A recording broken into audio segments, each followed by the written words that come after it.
बिस्मिल्लाहिर्रहमानिर्रहीम। अस्सलामुअलैकुम। Welcome to my YouTube channel cooking with Saba. उम्मीद है आप सब खैरियत से होंगे। आज हम बनाएंगे झटपट से बनने वाली ये रेसिपी, इंतहाई कोई मज़ेदार। आज ही आप ये डिनर में बनाएं और सबका दिल जीत लें, इतनी को मज़े की ये रेसिपी बनती है। जिसके लिए मैंने लिए आधा किलो चने, जिनको मैंने रात में भिगो दिया था, 3 बड़े साइज़ के प्याज जिनको मैंने बड़ा बड़ा काट लिया, और 1 प्याली साबुत लहसुन।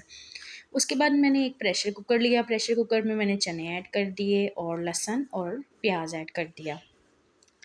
लहसुन प्याज ऐड करने के बाद इसमें हम 1 टेबलस्पून लाल मिर्च का डालेंगे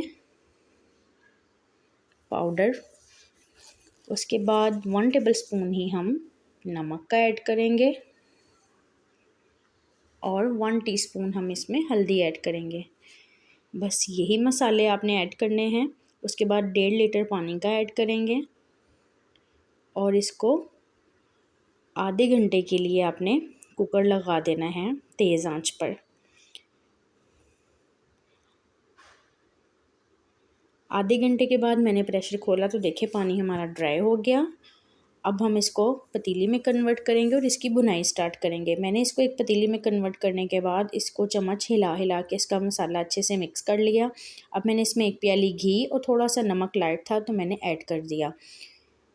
अब मैं इसको चम्मच हिला हिला कर इसके मसाले को अच्छे से मिक्स कर लूँगी, तब तक जब तक मसाला अपना घी नहीं छोड़ देता। आप ये रेसिपी ज़रूर ट्राई कीजिएगा। ये इतनी कोई मज़े की बनती है कि आप गोश्त के शोरबे को भी भूल जाएंगे, इतना लजीज ये काले चने का शोरबा तैयार होता है। उसके बाद मैंने 1 टीस्पून ज़ीरा, हाफ़ टीस्पून काली मिर्च और हाफ़ टीस्पून पिसा गरम मसाला ऐड किया और 1 लीटर पानी का शामिल कर दिया।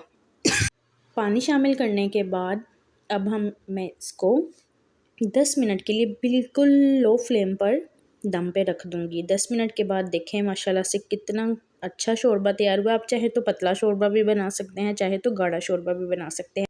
अब हम खाने को सर्व करेंगे इसमें हरा धनिया डालकर।